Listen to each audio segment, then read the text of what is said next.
यदि आपकी बुद्धि इस तरह से काम करना शुरू हो जाए, आपको ये संदेश, ऐसा धरती पर कोई जीव नहीं है, कोई आदमी ऐसा नहीं है जिसको कभी न कभी भगवान के बारे में सुनने को ना मिला हो या भगवान के विचारों के बारे में सुनने को ना मिला हो। हर आदमी को कहीं ना कहीं सुना, चाहे कितना भी नास्तिक हो। बिल्कुल, है ना, 100%। तो आपको जब ये सुनने को मिला है तो उस समय आपका भी तो इंटरेस्ट होना चाहिए ना कि आप उस बात को माने।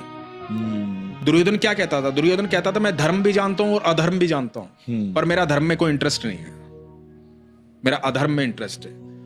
क्योंकि उसका वो बल जो है ना, प्रभाव इतना आकर्षित कर रहा था अधर्म उसको, कि वो भगवान सामने होते हुए सबसे ज्यादा दर्शन किए उसने ठाकुर जी के।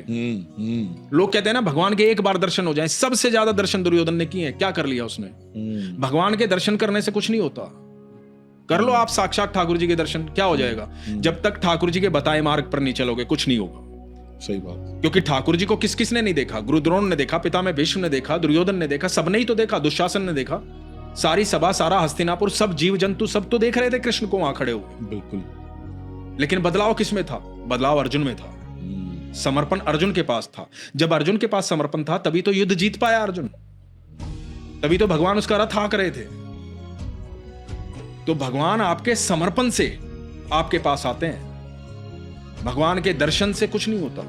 लोग कहते हैं ना एक बार दर्शन हो जाए ठाकुर जी के, अरे दर्शन नहीं, दर्शन तो हो जाएंगे।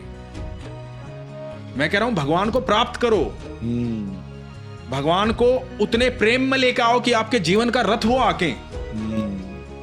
उतना प्रेम करो भगवान से कि भगवान आपको वो दर्शन दे। एक दर्शन तो दुर्योधन कर रहा था और एक दर्शन वो थे जो अर्जुन ने किए थे ठाकुर जी के, जो किसी ने नहीं किया अनंत ब्रह्मांड में। खुद ठाकुर जी ने बोला कि लाखों सालों से तपस्या कर रहे देवी देवता भी मेरे इस रूप को नहीं देख पाए अर्जुन, जो तू देख रहा है। दर्शन करने तो वैसे करो ठाकुर जी के, बनो अर्जुन, होंगे दर्शन।